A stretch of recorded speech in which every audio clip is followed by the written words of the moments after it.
History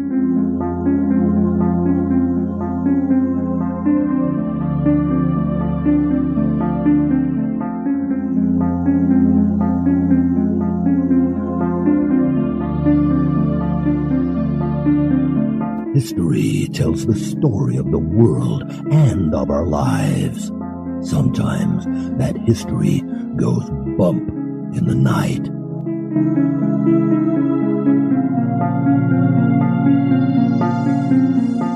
Broadcasting from the center of oddity and the supernatural in Central Florida, it's the History Goes Bump podcast.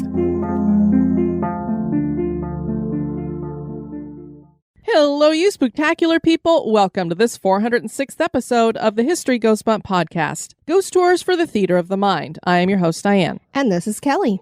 Kelly, on this episode, we're bringing people another one of our investigations. Looking forward to it. Yes, this is a small town in Florida called Fellsmere. We'd never heard of it, never been there before, but we definitely enjoyed the tour that we got there. It was kind of a paranormal experience. They talked a little bit about how you do paranormal investigating, and then we got to investigate 2 locations. So we'll be talking about various haunted places here, plus our investigation of both of those places. And the really cool thing is that the man who hosted us, who headed up this group, his name is Larry Lawson, and he's a former police officer and detective, which of course, for us, gives all of these stories a little bit more credence because they have a lot more to lose talking about them. Absolutely. They were a fantastic team. I really enjoyed investigating with them. Plus, since he had been a detective, he knew how to go about doing an investigation. While we were in the process of producing this episode, getting it edited and writing it up and all the research and things like that, we heard from one of our listeners about a friend of theirs who knew a family where the father was killed, and he was a police officer. That just happened, I think it was like last week. And she was wondering if we would dedicate an episode to him. Well, Kelly and I also just happened to have had a blue alert come across our phone last week because we had a nearby police officer here who was shot and killed, and the suspect was on the loose. And that's why they had a blue alert. It's like an amber alert. And we thought, you know what? This goes on all over the place, all kinds of cities, big and small. And so we thought we're going to dedicate this episode to all fallen officers and their families. And if you have anyone in your local area, usually they set up a GoFundMe for either the entire family, medical bills, or even for their children for a college fund. So we suggest that maybe if you guys are looking for something to send some of your charitable dollars to this month in honor of Halloween, why not send it to some of the people who help to keep us safe over Halloween, the police officers out there? Absolutely. We greatly appreciate all first responders. And I just wanted to mention the police officer that she had talked to us about. His name was Nick Reisner. Now, we're going to share with you the haunts of Fellsmere. But before we get into that, we want to welcome into the Spooktacular crew, Faith, Tim, Ken, Lori, with just an I, Yana, Charlie, Fran, Ryan, Rennie, who spells their name Renni. And then we have 2 Michaels. There's Michael R. and Michael J. And I believe that's how he says his name. He spells it a little bit different. It's Hale at the end there. Thank you for joining us in the Spooktacular crew. And now, this moment in Oddity.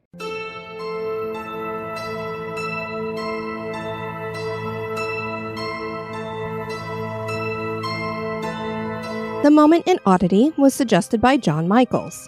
Octopuses are amazing creatures, and we must admit that we have a soft spot for the legendary Kraken. There was a legend about a Kraken connected to Tacoma, Washington. And while that really is just a legend, there is a fascinatingly weird thing going on here with octopuses at the Tacoma Narrows. The giant Pacific octopus is the largest known species of octopus, and they can get up to 50 pounds. They are highly intelligent and recognize human faces. They can even taste you and identify you with their tentacles. A legend claimed that a king octopus weighing 600 pounds lived under the Galloping Gertie Bridge in Tacoma. This was actually the Tacoma Narrows Bridge, but people gave it this nickname because the suspension bridge would move when the wind blew. Those winds finally took the bridge down on November 7th, 1940. Those ruins still are down in the water, and they provide hiding places for the Pacific octopus, because octopuses can squeeze themselves through any opening at least the size of their beak, and that certainly is odd.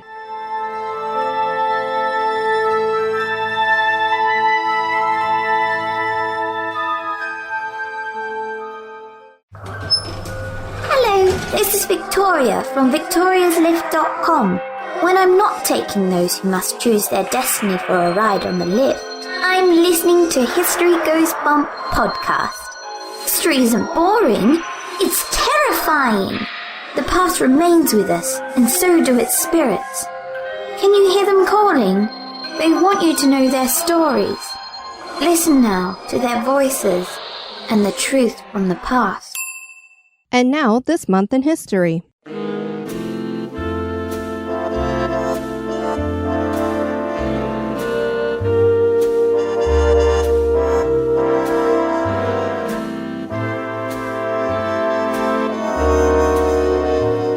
the month of October, on the 6th in 1866, the Reno Brothers carry out the first train robbery of a moving train in U.S. history. Previous train robberies had been of stationary trains. Trains oftentimes were carrying very valuable things. Not only were there people on board with money and valuables, but trains transported precious minerals, cash, and sometimes even gold and silver. The Reno Brothers started a bad thing when they figured out that if they stopped a moving train in a sparsely populated area, they wouldn't have to worry about the authorities interfering. When word got out that the Reno Brothers got away with $13,000, this method got very popular. The brothers hit an Ohio and Mississippi Railroad train while it was traveling through Jackson County, Indiana. Soon the railroads got smart and started putting valuables in massive safes with armed guards watching over them, and they even sometimes carried a boxcar of guards and horses. By the late 19th century, train robberies were a thing of the past.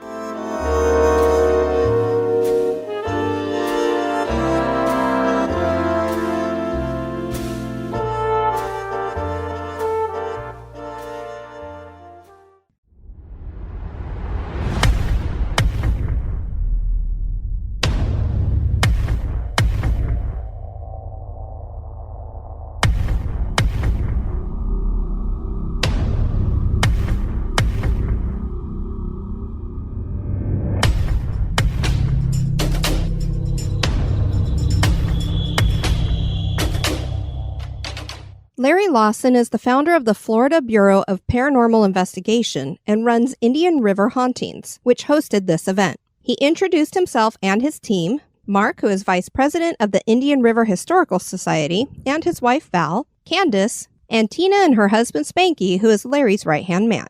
We spent most of our evening investigating with Spanky.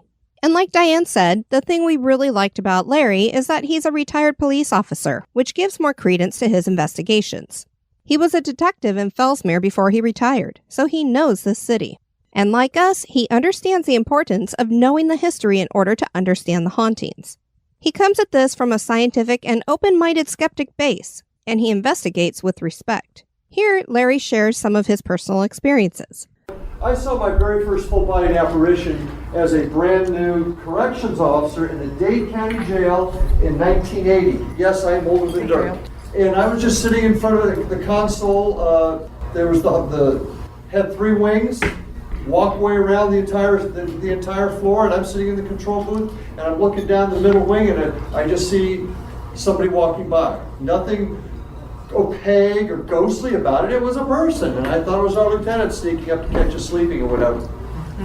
So I hollered at the guys behind me, captain, lieutenants on the catwalk. They went out of the back of the booth. One went right, one went left, and the stairway was right behind the booth, so he had to come up that way. It was or the elevator that was right in front of him. There was nobody out there.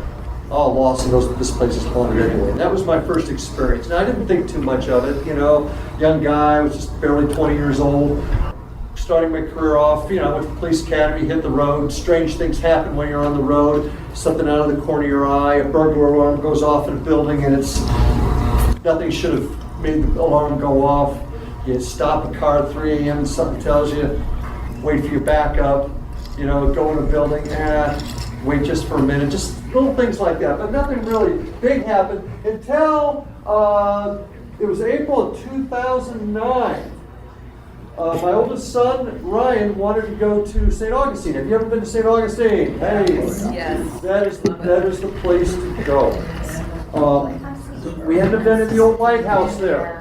If you're familiar with the lighthouse, 3 little girls died during the construction of it, and it's reputed that they've haunted the lighthouse ever since. And to make a long story short, Ryan and I went through the first tour in the dark of the moon, went through the came back, wanted to do it a second time because we had so much fun. Ryan was just turning 10 or 11. And the guy said, well, you've been here first, you've been here before, and I got a small group, so I'll tell you what, I'm going to take them to the lightkeeper's house. You guys can have the lighthouse to yourself in about an hour.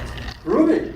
So Ryan and I are in the lighthouse, and we're sitting like on the third or fourth floor, and suddenly we heard the girls laughing. So being a cop, the first thing I'm doing is looking for wires and speakers, right? Nothing. The town of Fellsmere is named for Nelson Fell, who founded the town in 1911. The smear part means watery, swampy place. He had come from New Zealand during the first Florida land boom of the 1880s. He had been educated in England as a mining engineer.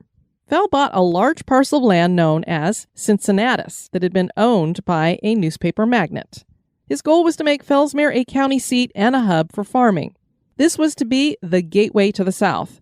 Fellsmere was officially incorporated in 1915, and 2 years later, Fell left and never returned to his namesake town. This was the first town in the area to have a power plant, electricity, and phone service. And fun fact, this was the first town in the South to allow a woman to vote, which happened in 1915. There were some men who heard about it and demanded that her vote be nullified, but the townspeople took up for her and the vote remained. And even with this town being the first to have electricity, a power plant, phone service and all that, it slid backward in prosperity after huge rains in 1915 flooded the whole area. Muck farming and growing sugarcane were the main industries, with the first sugar refinery in Florida being built in Fellsmere around 1932. Citrus would become the main form of agriculture here, though. And just so people know, Fellsmere, it was about 2 hours south of us. I believe so, yes. Yeah, so the reason why citrus does a little bit better down there is they don't get quite as cold as we do here. Because we do get cold here, Kelly. All right, if you say so. Since Fellsmere was down and out, and yet a stop on the way to the south, this became a place for ne'er-do-wells, and it was a rough place for a while. The town of Fellsmere is today around 80% Hispanic, and they brought many of their customs with them. This is a very spiritual town, with many haunted locations. We got to investigate 2 locations on this evening, but before that, Larry shared some of the haunted places with us.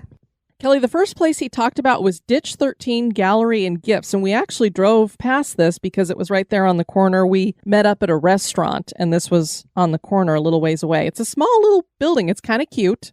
It looked like it had some Spanish influence to the way it was built, kind of like the restaurant that we're going to talk about in a little bit, too. I don't know what they call that upper peak that you get like at the Alamo. It had that kind of look to the front of it. Oh, the curvature? Yeah. Yeah.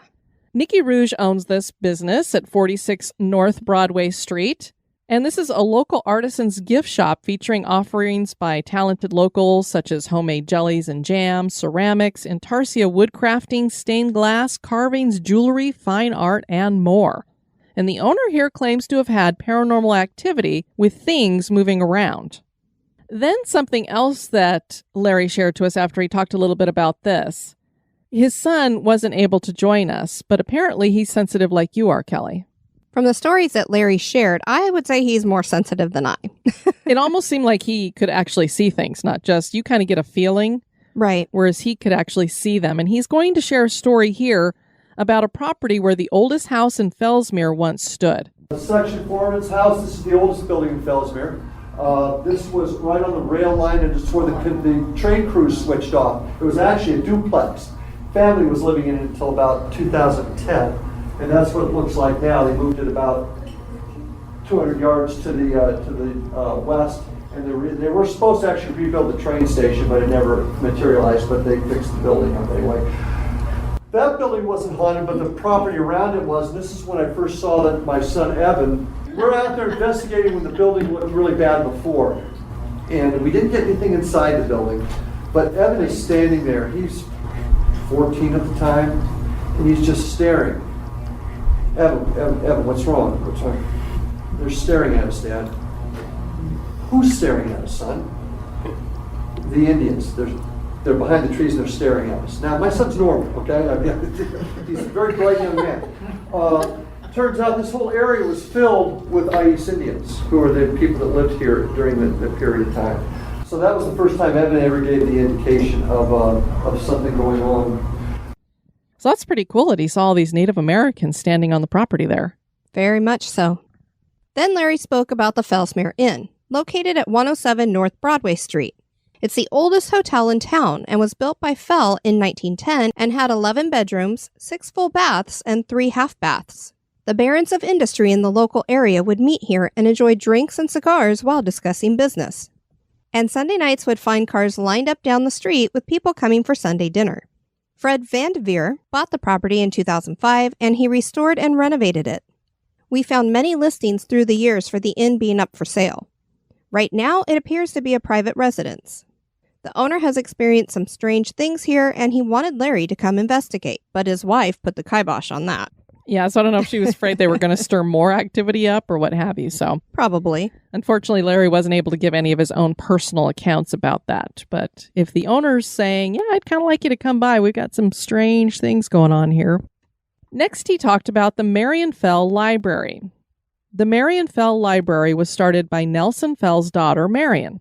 The building was constructed in 1915 and is a quaint little place. Activity reported includes orbs appearing in photographs, temperature drops, and disembodied footsteps in empty rooms. Larry used to be able to investigate here, and one night they saw something pretty creepy.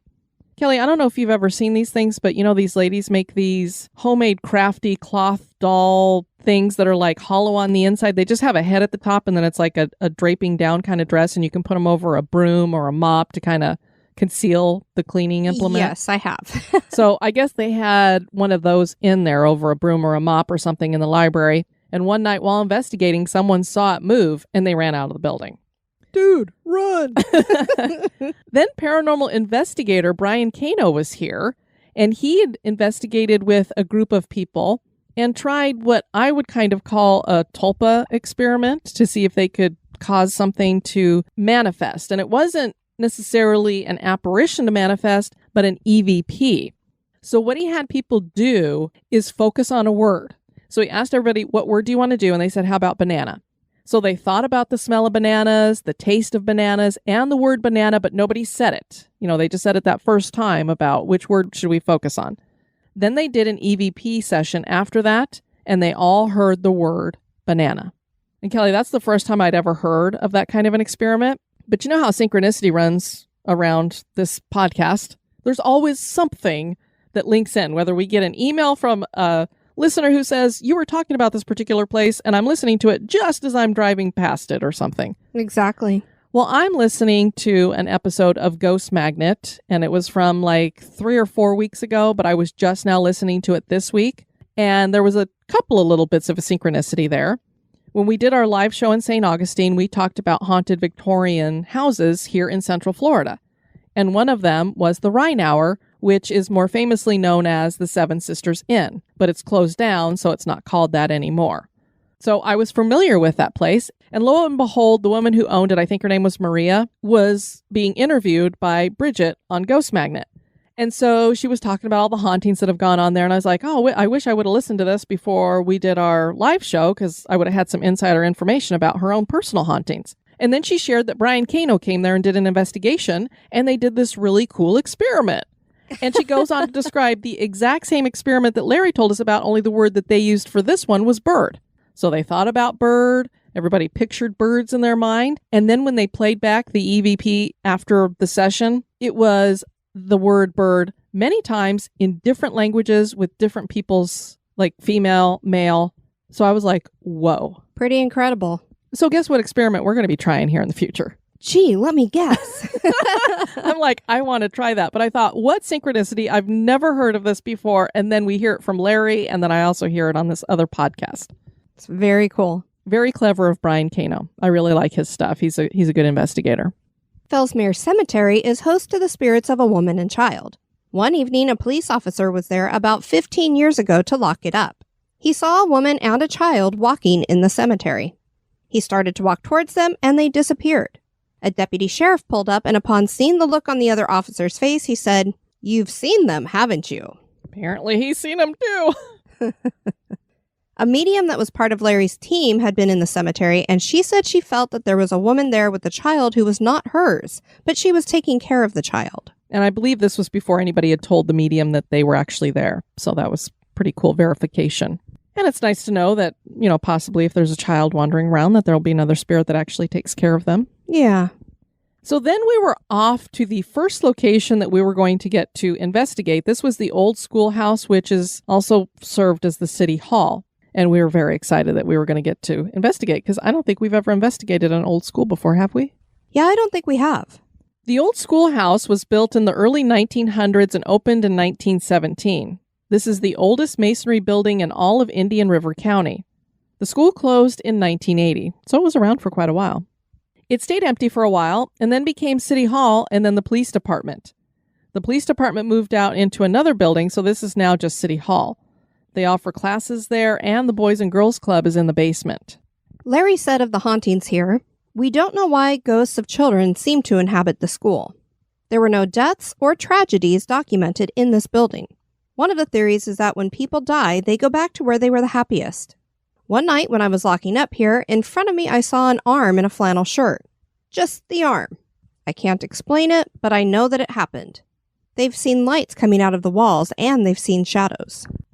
Now, before we got over to the old school, Larry had gone over to have a police officer unlock it. He was going to go through, turn on all the lights, take care of all of that stuff, while his secondhand man, Spanky, was showing us the different equipment and telling people how it worked and everything like that.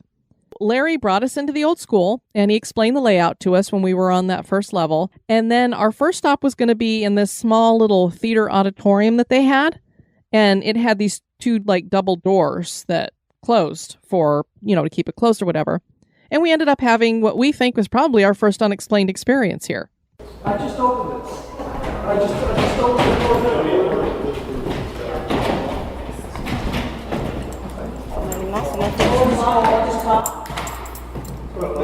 You don't understand.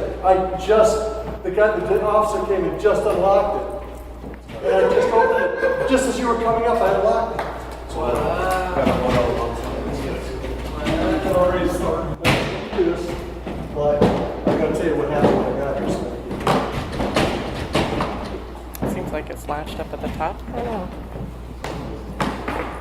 A police officer unlocked everything before we got there, and Larry had to call him back to get it unlocked. Then Larry shares some of the experiences from their previous investigations here. That room over there, we've had a lot of activity. Mark Holt, the folks that are still waiting for me back at the Marsh, got an EVP in there one night. There's a little boy in this building we call Billy. Don't know if that's his real name, but we call him Billy. Mark asked his reporter, "Billy, is this room you like to be in?" And ask him, he's still got his phone, he can let you hear it tonight. Clear as a bell, you hear the boy say, "Yes, sir." Perfect. Ask him to play it on his phone for you. So that happened in there. We've seen shadows in there. I had a professional photographer from a newspaper in there one time, took a picture of a big orb sitting on a chair. He couldn't explain it. He couldn't explain it as dust or anything, and it actually filled up a whole chair.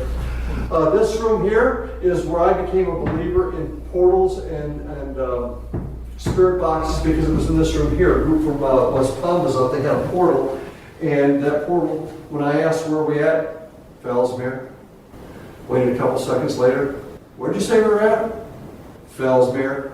If it was a radio station we heard, if it was West Palm, Orlando, even Melbourne, I wouldn't have thought too much of it. Nobody knows Fellsmere. Twice that machine did it, so that happened in this room. We've had a lot of other EVPs in this room. Downstairs in the basement, we've had things on our SLS cameras that we've caught.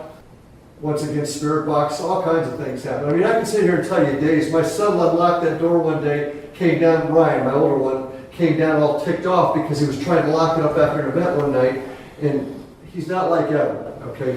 Ryan's very stoic, very factual. What's wrong, son? They're laughing at me. Why are they laughing at me? I couldn't get the key in the door, and I could hear them laughing in my ear. You will hear kids here a lot if you're quiet. The key to this building is quiet and listening and letting this place drink you in. So don't let it drink you in. Let's put it a different way. I don't want you to become part of the building either. Just let it happen. Nice and quiet is the best thing to do with this building. I got so many stories. One time I saw an arm, I was locking up, and I saw an arm in a red flannel sleeve flash by me. That was just the arm.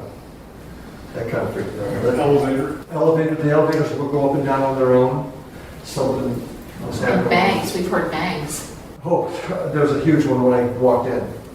So, I don't know. Maybe The cleaning lady. the cleaning lady has Peggy, seen the kid downstairs. Handprints show up. She called me up here one day after Memorial Day 2016, all upset because she cleaned this place. She cleaned all the windows, and she came and got me at 8 o'clock in the morning, dragged me over here, and there were little kids' handprints right on that window there. And nobody had been here during the weekend. It was a holiday weekend.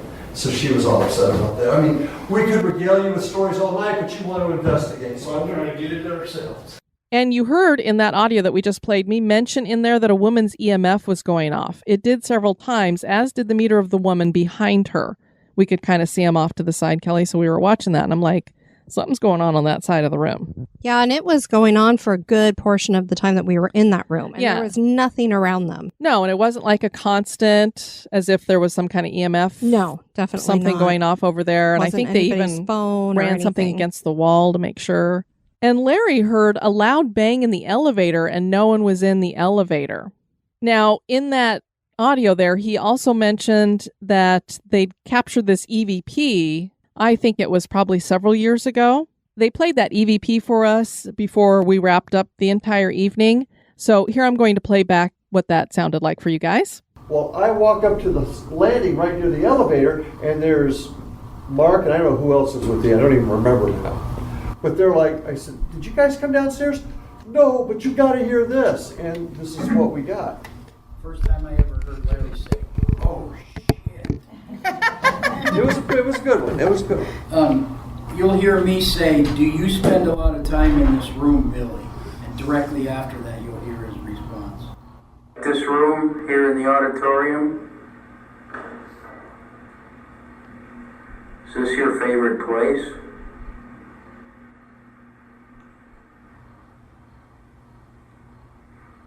Do you spend a lot of time in this room, Billy? And now I'm just going to isolate the part that has the little boy for you to listen to. Do you spend a lot of time in this room, Billy? And here it is one more time. Do you spend a lot of time in this room, Billy? Yeah, Kelly, I mean, to me, it sounds like a little guy saying, yes, sir. I agree. Larry left and Spanky handed out dowsing rods. We've never used the rods as a large group, with one question being asked and several sets of rods answering. It seemed to work okay with the rods all answering the same, including pointing in the same directions when we were asking where the spirits were located, but then there were other times that somebody would get a yes and another person would get no, and we're like, is this multiple spirits talking or what's going on here? So I'm not sure I'm really a fan of having multiple people doing it at once. I'd prefer to just have one person. I think ultimately they were just trying to give everyone an opportunity to see what it's like to use them. I mean, this was called a paranormal experience, so Yes. It definitely was kind of a introduction type of thing. Absolutely. But I was like, well, this is probably our only chance that we're going to get into these places in this little town. So we'll go ahead and do it. And, you know, even though we've got the experience and stuff. Then Spanky fired up a spirit box. Are we in St. Lucie County?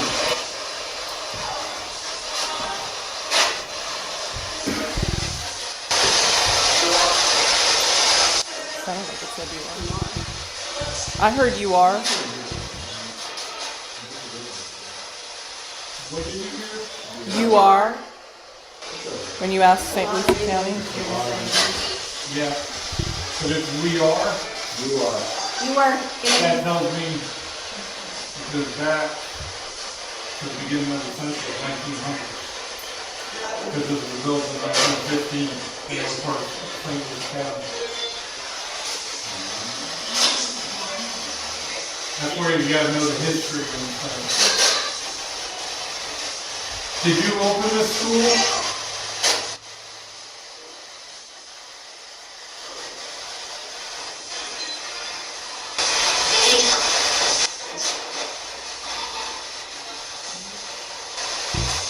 Are any of the kids here?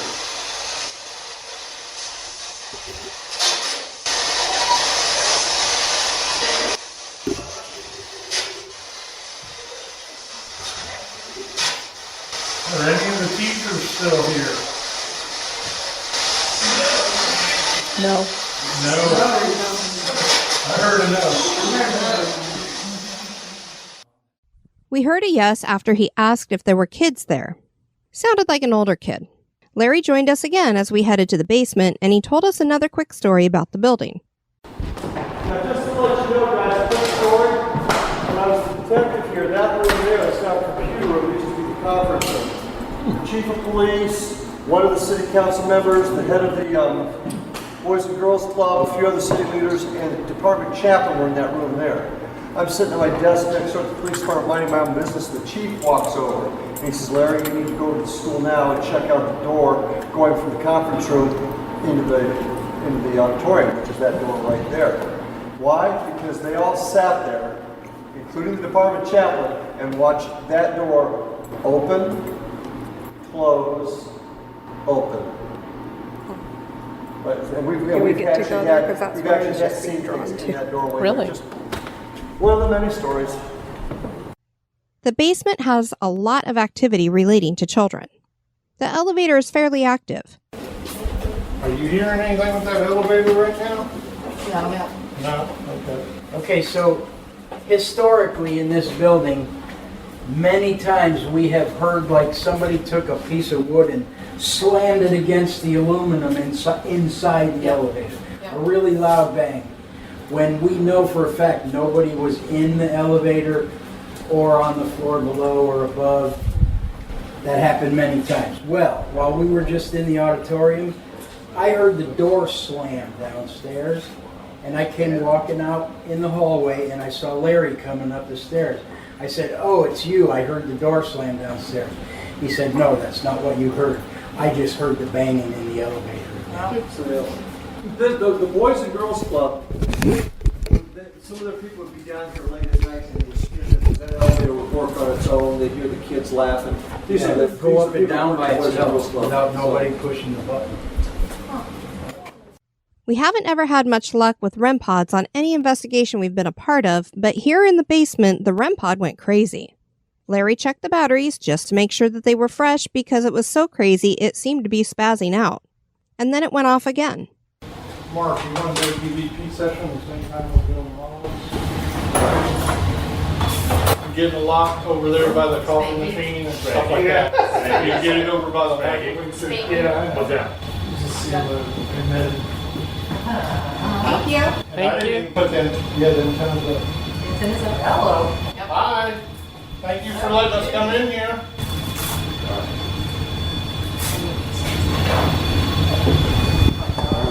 It might just be spazzing out. Yeah, could that be a loose battery? Or what?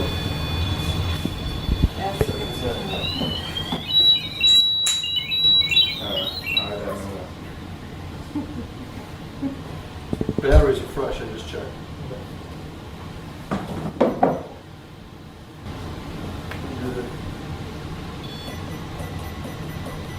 That's exactly what it is.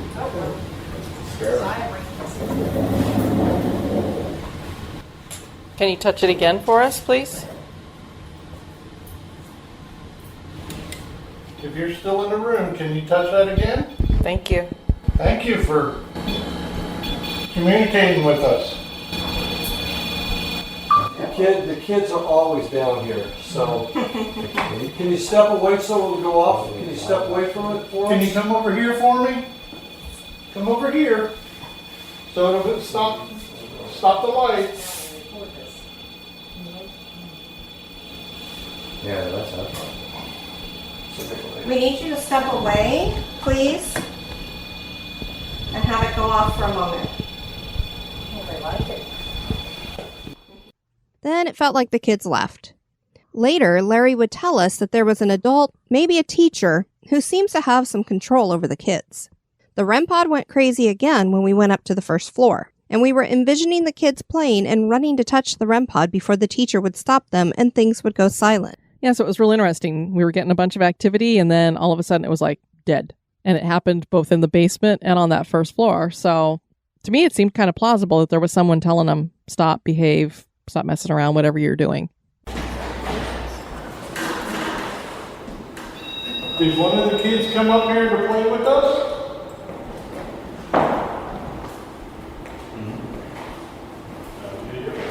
All right, thank you.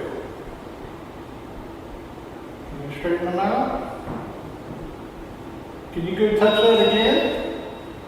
Can you touch it right now and hold on to it? Thank you. Thank you. Are you right here next to me right now?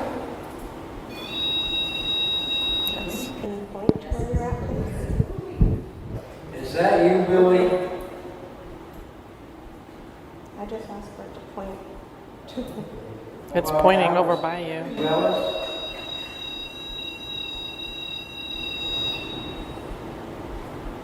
Thank you. Larry then told us a story about using a DR-60. For those of you who listened to Astonishing Legends and you've heard their series on the Sally House in Kansas, you heard them play an EVP of a creepy scream. It was very chilling, to say the least. I listened to that. The problem is DR-60s are notorious for playing back really creepy things. Some in the field don't think that they're reliable for that reason, but others swear by them and think that they are more able to pick up stuff, and that's why you get so many creepy kind of things. I will say that a creepy scream coming across a DR-60 is kind of a normal thing. I don't know what it is about it that causes it to do that, but it has happened several times, and maybe it's legit, maybe not. I've never used one, so I can't say for myself. Here's what happened here at the old school. I'll tell you guys a story that I don't tell very often. You remember Rob? Oh shoot, he was on Ghost Hunters International. Rob, Last name starts with a D, I think. yeah, Demise, Rob Demise. Rob used to come up here a lot, and he brought some writer, he said, from New York, and my son and I brought him in here one night, and we were upstairs, and we were using a DR-60. Now, DR-60 is a special kind of recorder that was made back by Panasonic back in the 90s. You can't copy it, it's just a straight dictation recorder. But you can hear crazy things on it. We were upstairs, and we encountered an adult with the kids. And we got some very strange stuff off that recorder, calling the woman that was with us a B word and things like that. And that's the only time in my life I've ever felt something actually knock me down. And it was really, really strange. But that's the first time we also realized there's an adult here with these kids. And we think it's a teacher, an assistant principal, something like that. Larry, as soon as you started talking about the adult being with the children, it was going nuts. Okay. So I think that's who's here right now, and I think that entity has kind of kept the cover on the kids. I think that's who's here right now. And I think that's why that went off, because the kids were able to do something before this other one stepped in. Huh? They ran up here, and as soon as I turned it on, they started playing. Yeah. And then he came in and shut it down. I don't know. I mean, just speculation, but Yeah. And where it came up with the... is somebody upstairs? Not that I'm aware of. Is anybody upstairs? Yeah, I did. What'd you hear? It was like... Shh, or something like that. Yeah, there was something right upstairs. Kelly and I didn't hear anything above us, but Larry and another guest did apparently. There were 5 of us that went into the council chambers, and it would be in here that 2 of the women would get a small scent of lilac, and it was like it blew in their faces. And then Kelly and Spanky smelled it too. I didn't smell anything, but I was off in a farther part of the room that was dark, and I was kind of focusing on this closet back there, because you know me, I'm always trying to get things to manifest in a color, so I was trying to find the darkest place I could. Sure. But it was very interesting because you had these 2 women, and both of them were investigators. They were part of the team. And they were just like, wow, I got the scent of lilac. And Spanky's like, well, I wonder if it's a air freshener that's going off. And he's looking all around to see if there's something that shoots off that. I did notice that there was some hand sanitizer there that had what looked like lilacs on the outside of it. I opened it up, though, and it didn't smell like what I had smelled. Exactly. When it suddenly appeared in my face. It was really odd because you didn't even need to move away. It was just there and it was gone. And what I had pictured in my head was someone with a bouquet of lilacs and literally going from person to person and just waving it in their face because it was there and gone so quickly. And that's kind of the way she described it. She said it was like something kind of blew it in her face. Well, if you shove a bouquet of lilacs in Right. somebody's face, that's kind of what it's going to feel like if it's ghostly, I'm assuming. Not to interrupt you guys, we just got a smelling like massive lilacs. whiff of lilac. Really? Yeah. Right in my face, like someone came over and just blew it in my face. Probably waved the bouquet right in front of you. Yeah, smelling it, trying to get your attention. Did you see me get up and start singing? Yeah. I smell it. I just smelled it too. Wait a minute. What do they have for air fresheners? So I thought that was really fascinating that they both were like, whoa. And then I would say you guys were probably about 20 feet away from them, 30 feet away. Oh, gosh, at least. Yeah, because we you were were across the room. Yeah, two parts of the room. And then all of a sudden, both you and Spanky went, wait, I smell it too. Right. And then it was gone. Yep, it was there, and then it went away, and then I got it again as I moved to a slightly different part of the room, but not over by them. Mm-hmm. And then just standing in that same spot, all of a sudden it was gone again. And the key thing here is I was in the room too. I was in that farther part of the room, but then I did come into that part of the room because I wanted to see if I could smell it. And I was looking around to see if we could find any air fresheners. I didn't smell lilac at all. So weird. So for 4 of you to have smelled it and I got nothing, it means she wasn't letting me smell the bouquet, I guess. Or whoever was waving it around. No flowers for you.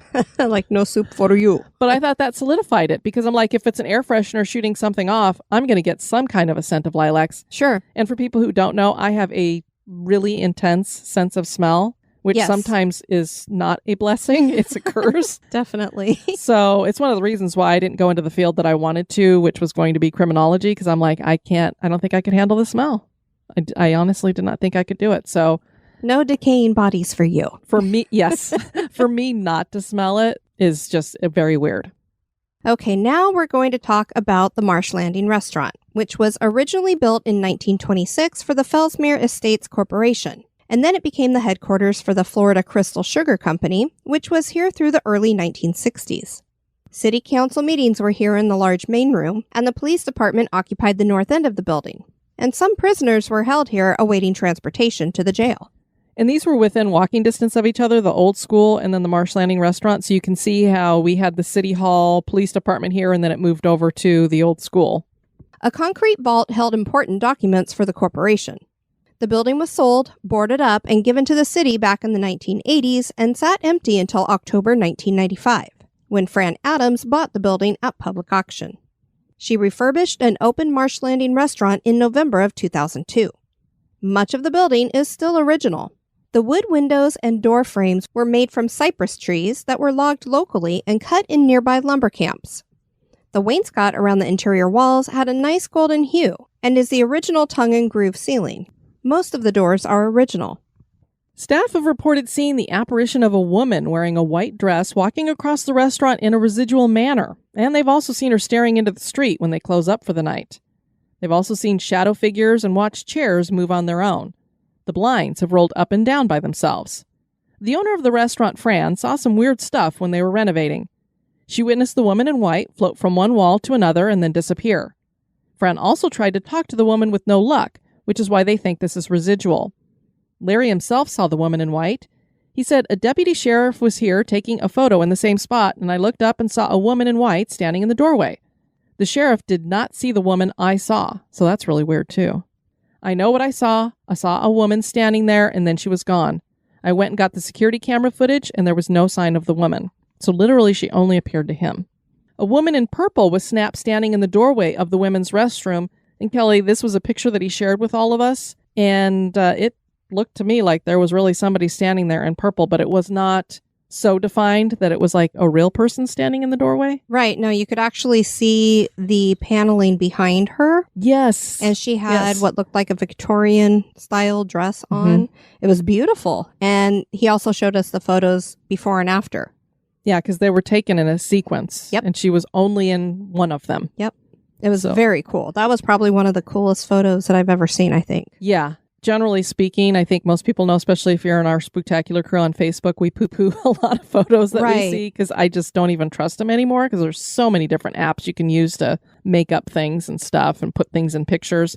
But this really did look like the real deal, and I trust Larry and his group that this wasn't something that was, staged. Yeah, they were very down to earth, and they weren't about making things seem more exceptional than they were. No. And as a matter of fact, to me, they do a lot more debunking than most other groups. It's like we totally doubt it unless we can completely convince ourselves that it was something weird. I agree with that. We would end our evening of investigating here. A small group of us headed to the bar area where the holding cell had once been and did a spirit box session.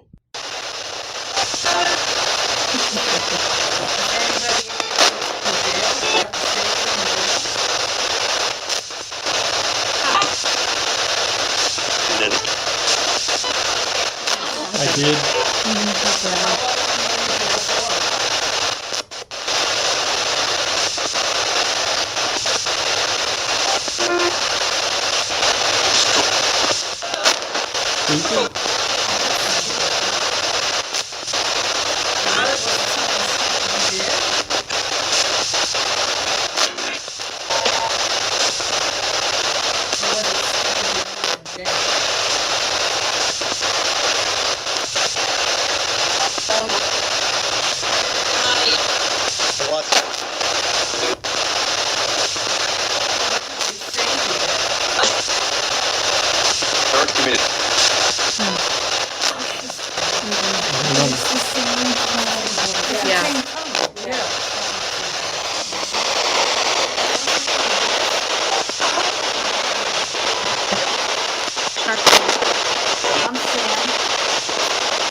Frankie's in the room. Friday.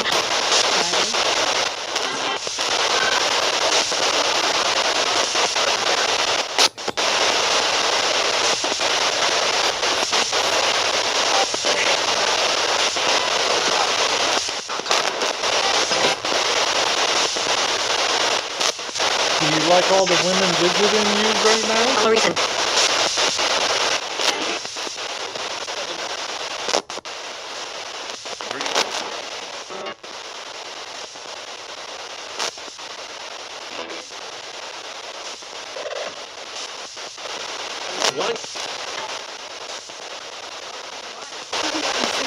Talking about. What are you talking about? We're talking about what do you want to drink?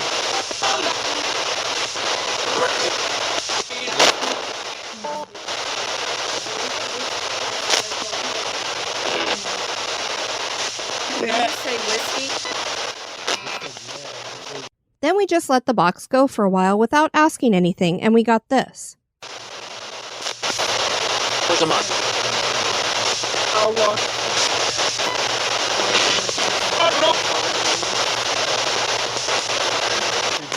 Sounded like there's a monster. Yeah, Kelly, it was interesting because, I don't know, I think when I have the headphones on, I can understand the spirit box a lot better than when it's just playing to an open room. So I really was not getting much of anything off of this.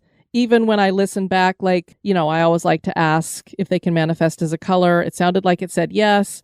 I asked, you know, what's your favorite color? And it sounded like yellow to me. But when I was listening back to the recording later, I'm like, nope, that wasn't yellow. It was something else. So when I heard that, and we didn't hear it at the time, I just heard that when I was listening back to it later, and I'm like, ooh, that sounded like something saying there's a monster. And when you get something that's not just one word, it's even more convincing that it isn't something that just got played across the radio, because it's not going to go over that many bands. Right, it's flipping through so fast. Yeah. It's not on any one station long enough to get a sentence. So I thought that was kind of cool. Where's the monster? Where's the monster? Yeah. Then I was like, where the hell was the monster? And is it referring to us? Was it behind me? Then we went into another room where 3 Spanish women are reputedly hanging out in the afterlife. One of the women with us spoke Spanish, so she asked some questions. And as I was telling the guests that were with me a while back, it's been years now,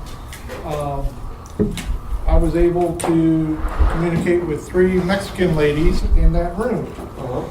And back then, how we got them to communicate, it was like nothing. It was dead. No rod action, no talking on Ghost Box. And I went, boy, it's really hot in here. And the ladies, I had 3 older ladies with me, and they were like, oh, you're having hot flashes, huh? And the next thing you know, over the spirit box, we heard laughing. Oh, that's funny. And then we ended up having a conversation. And one of the ladies was Spanish, so I had her talk to them. And we had a whole conversation that night. Well, tonight, I had somebody that could talk to them in Spanish, and they were giving us answers again tonight. So are you guys hearing the answers to the questions? I mean, I didn't understand them because it was in Spanish. And to give you this tidbit too, if you're going to say, there's Spanish radio stations around here. We did not pick up any Spanish radio stations in the front room. When we went back there was Spanish coming out of the spirit box. okay.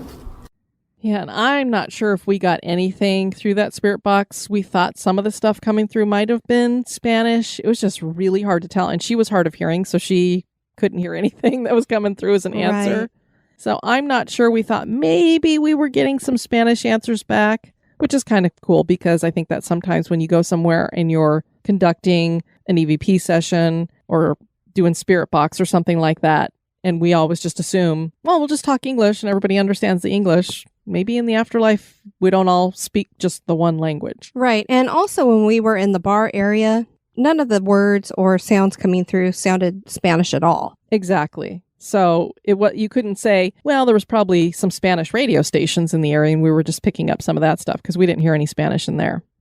All in all, I felt kind of like the restaurant didn't seem like it had a whole lot of stuff going on in there. But again, when you're with a large group of people, it's harder to do investigations too. Like anything that I recorded, I listened to see if we got any EVP, but I really wouldn't have trusted it because you had so many people talking in the background and whispering, and I just wouldn't have trusted much. Sure. And just like any place, you can go there multiple times and have a completely different experience every time. So just because we're there wanting to interact with the spirits doesn't mean that they're necessarily going to want to interact with us. Absolutely. And as we know, there are places that people go on and on about how haunted they are. And then we go and it's like, I always bring up the old Charleston jail. You know, people say that place is haunted as all get out. And I'm like, well, I've been in there many times now. And I'm like, haven't really had anything earth-shattering that I'd be like, oh, yeah, that's haunted for sure. But they were a great group of people. We had a great time. And I always love going to these small towns in Florida because it gets us familiar with them. It's places I never would have gone to. That's key. Definitely. This is why the paranormal is so important, because I would have never gone to Fellsmere if it wasn't that I was going to check out some haunted locations. And now I know more about this area that I would have never known before and met some really cool people. Indeed, we did. We had a lot of fun, met interesting people. Are these locations in Fellsmere haunted? That is for you to decide. And Fellsmere, to give you kind of a better idea of where it's at, I'm sure a lot of people have heard of Vero Beach in Florida. It's a little bit down the road from there. I think they're in the same county or very close to each other. We encourage you guys to check out our website at historygoesbump.com. And if you want to send us some feedback, you can do that at historygoesbump@gmail.com. We got some great feedback about the Haunted Guam episode, Kelly. We heard from Anne. She said, hi, Diane and Kelly. Hafa Adai. I hope I said that right. This means hello in Chamorro. I just finished the Haunted Guam episode. It was a delightful surprise to see the title in my podcast feed. I very much enjoyed hearing stories from what my mother just called Guam, America's best kept secret. I love that. My grandmother is Chamorro and lived on Guam until she married my grandfather. Subsequently, they moved to the mainland U.S. and returned back to the island about 10 or so years later. My grandmother is very skeptical and does not partake in any talk of the supernatural, so I've missed out on the ghost paranormal stories of the island. I do know of the Tau Tau Mona. The definition of these beings is very fluid, and I think we kind of found that out too. They are presented as the original venerated ancestral spirits of the island, or you could get the boogeyman figure used to scare children into behaving. And I put up on Instagram a piece of artwork that I found on DeviantArt of someone's interpretation of what a Tau Tau Mona looked like, and it's kind of a scary looking thing. Thank you so much for sharing a part of our culture and history of the island with the HGB community. It made my drive to work thoroughly enjoyable. And she said she didn't even mind the red lights because then she could listen for longer. Excellent. And her birthday is October 1st, the same as the History Goes Bump podcast. So happy belated birthday. Yes, happy belated birthday. And Renee commented that she had just listened to the Haunted Guam episode and she had to call her mom and tell her to listen too. She lived on Guam when she was a child. My grandfather was stationed there during the war. She loved to tell stories about all the creepy stuff that happened while she lived there. And she mentioned, great episode. I wrote back saying, thank you. Please apologize on our behalf about our mispronunciations. I'm sure we got stuff wrong. We got an email from Jonathan, and it was in reference to our Chicago Fire show. He said, I'd heard the Chicago Fire was started by some gamblers who were partaking late into the night, and someone got angry for being fleeced. The lamp was knocked over and fire started and they all ran away. Hard to tell, but if you Google these, there's a man who on his death said those words. Wow. So maybe it wasn't just, I think the original story was that a cow or something kicked over a lantern and it started the fire. So that seems like that's more probable, that guys were getting into a fisticuff about gambling, and Here you go. And it seems normal that you just take off running, because by the time it lit up, there's nothing they could do. So they're like, oh, we're going to get in trouble. Let's get out of here. Alana let us know that she's really been enjoying the podcast. She listens almost every day when she's getting ready for bed or getting ready to go to school. So thank you for listening, Lana. We appreciate that. Great. Thank you so much for spending your time with us in your ears. We want to thank you guys for joining us for this episode. I've been your host, Diane. And this has been Kelly. You take care now. Bye-bye. This episode is brought to you by our executive producers. Join me in the cemetery by becoming an executive producer. You can join on Patreon or PayPal. Check out the Support the Show tab on the website for more information.